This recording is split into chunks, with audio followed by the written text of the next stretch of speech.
Hey everyone, and welcome back to another Jay the One-Eye Gamer video. In today's video, we're going to be talking about something really exciting that happened because courtesy of the Nintendo Direct that just happened a couple days ago, we got the reveal of a brand new mainline Fire Emblem title, which I am 100% looking forward to. I am a huge Fire Emblem fan. If you guys don't know about that, I've been a fan since the very first game that came over to the West, which is technically the 7th game in the franchise overall. I've actually been having a Fire Emblem itch because it's like ever since I beat Engage, which by the way is a very fun game. I highly recommend it if you guys want to try out a Fire Emblem game. That or Three Houses, another really good game in this franchise as well. But I've been just having that itch to play Fire Emblem, you know, because it's been, I think, about 2 years now, 2 or 3 years since Engage was first released. So I felt like, you know what, we're getting close there. And there was a rumor for a long time that we were going to get a remake of the 4th Fire Emblem game, which is known as Genealogy of the Holy War, which I still think that's going to happen. I feel like it kind of has to, just because that's the next game in the lineup for a remake. But that's for a whole nother video and a separate topic altogether. But today we're talking about the brand new Fire Emblem game that was revealed. That is Fire Emblem Fortune's Weave. Now, what's interesting about this is that it seems to have some kind of connection to Three Houses a little bit.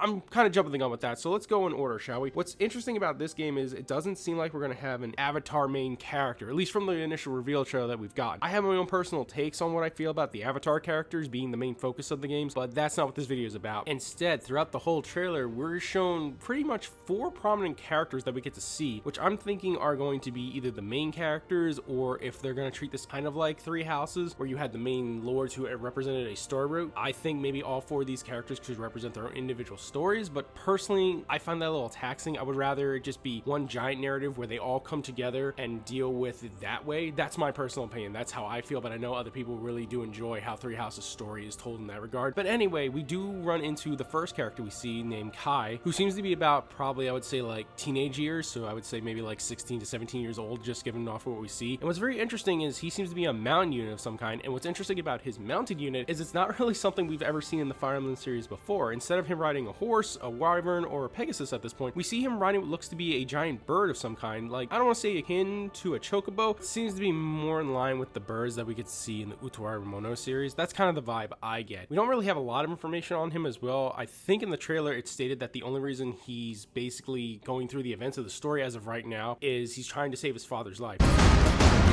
I only want to fight so I can save my father's life. So I guess we can segue into the story with that, and then we'll trace back to the other characters. So basically, it sounds like in this story, there is a tournament that goes on called the Heroes Game, and this character that shows up, who we don't know anything about, I think he calls himself the Sovereign, but I don't know if that's him or if he's talking for another character. Anyway, besides the point, he makes a declaration stating that anyone who wins the heroic game will have whatever wish they want granted upon asking him. So essentially, we don't know if the story is just going to be basically based around a tournament style arc, or if there's gonna pretty much branch out from that. But that's pretty much the whole premise of why Kai's involved in the story. It seems to be he just wants to save his father. He does look very energetic, and I wonder if he's going to be the main character we focus on, or if these other 3 characters share the position of main character with him. Now, speaking of that, let's transfer over to another character who's featured very prominently in the trailer, and that is Theodora. Now, Theodora is very interesting because unlike Kai, she is of noble birth, what it seems. Kai seems to be more like a commoner, and she's actually, I believe, a queen who's leading her army in this battle. Now, that leads me to believe, is her kingdom or queendom not as powerful as wherever this is taking place, or does the Sovereign just have that much power? But she also seems to be, again, talking about power, she seems to be very interested in obtaining some kind of power to, I guess, rule and lead her people more effectively.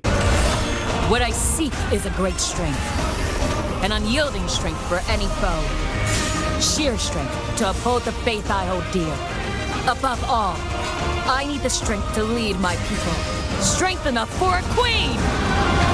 She does seem really badass in my opinion, and she's rocking that spear, which looks really awesome. And we can also see that she has the Gambit ability from Three Houses. Now, I did look at the trailer a little bit, and I did notice that none of the other characters seem to have the Gambit ability, so that makes me think maybe she's the only character who gets access to that because she is a queen, and maybe they're just leaning into the role that why would the queen be by herself? Why wouldn't she be, you know, marching with her troops? So that's very interesting if she gets her own little gameplay mechanics centered around that ability. But again, that's just me grasping at straws, considering, like I said, we don't see the Gambit ability show up for any of the other characters that we see in the trailer as well. But like I said, really cool design, really fierce too, and she honestly strikes me as like a badass queen warrior that I honestly can't wait to find out more about. And then the next character we get to take a look at is Alucard from the Castlevania series. I'm sorry, no, that's not Alucard, but he looks damn near like him, doesn't he? No, that's Dietrich, and I believe he's a Myrmidon. If you look in the trailer, you can see his class, and he also has this ability where he could warp past certain obstacles. Now, it does seem to take some HP away from him, so it doesn't seem like you can spam that without some major consequences. But another thing that's pretty cool about this is his weapon. It seems kind of like a little bit like the Sword of the Creator, like again from Three Houses, but instead of it being a straight sword, it seems to be more like a curved sword, like a katana. But I don't think it has the ability to turn into a chain whip sword, which would be kind of crazy at this point. But I'm not gonna lie to you, his design looks very edgelordy, but I can't lie, it looks so awesome in my opinion. That black armor, the cape, and the intimidating thing he gets, I believe his critical or something procs that says murderous aura, and it just looks so cool. And I believe he shares some similarities with Mercedes and her brother, at least from what I'm getting from the viewpoint, because they seem to have the same kind of hairstyle, but also some of the same features in my opinion. Again, that's just me grasping at straws, but we don't really know a lot about him other than the fact that he just shows up and he apparently is a no-nonsense character who is clearly not dealing with anybody's shit at this point. And his sword even has a badass name called Answerer, so we're just screaming edgelord right now. But I can't really deny, like I said earlier, I really like his design, and he does have a striking similarity to Alucard from Castlevania. Now, whether he's a damn peer or not, that's going to be really funny to find out, but I don't know if Fire Emblem's ready to play with that mythology just yet. And then the last prominent character we get to see in the trailer is Lita. Now, she seems to be a dancer, but what's really interesting about this is she doesn't seem to be handled like a typical dancer. So dancers usually either have a sword or maybe not combatant, and they're there to, like, you know, revitalize your troops to give them an extra turn. But instead, she seems to run around with instruments, and it seems that she has the ability to summon monsters, because in the trailer you get to see her summon, I believe, a dire beast is what it was called in Three Houses, and it's just doing an attack for her. Now, I don't know if that's her mode of attack or that is just a special ability that she has for whatever her class is, that she can summon these things. And she also seems to be on a quest for revenge as well, because she says a really cool line. If I can find it in the trailer, I'll put it there.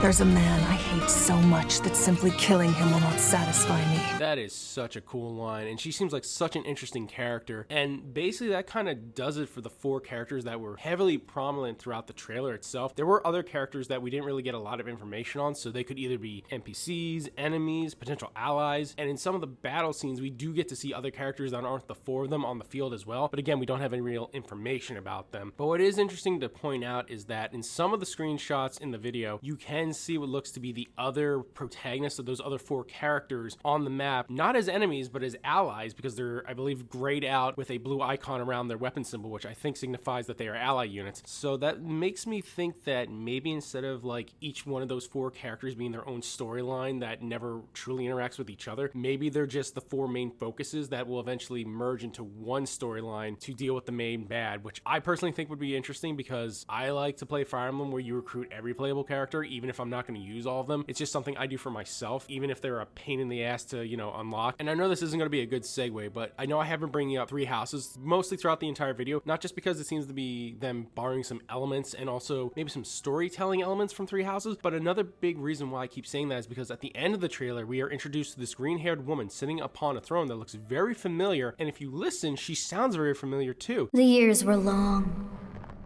weren't they? Have you forgotten me so soon?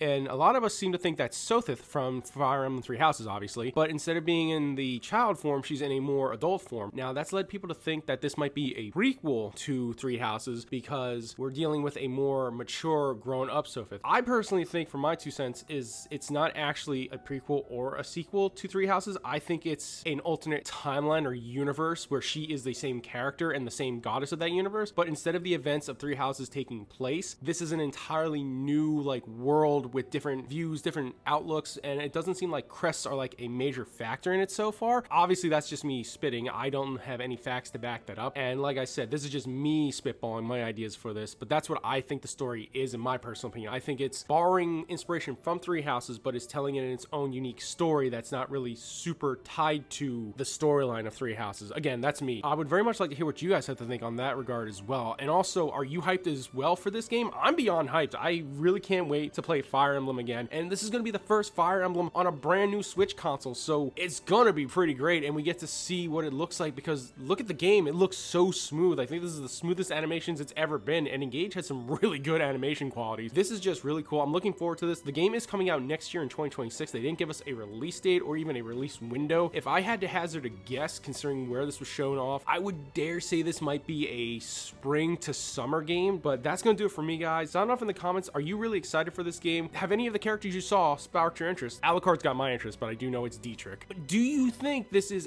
like a sequel to Three Houses or prequel to Three Houses? Or do you think, like me, that this is just borrowing some inspirations from that and characters, but doing it in its own unique universe that doesn't really share anything story-wise with Three Houses? But anyway, that's going to do it for me, guys. Thank you very much for watching the videos. If you made it this far, please, I want you all to have a great day. Stay safe out there, and remember, let's rock.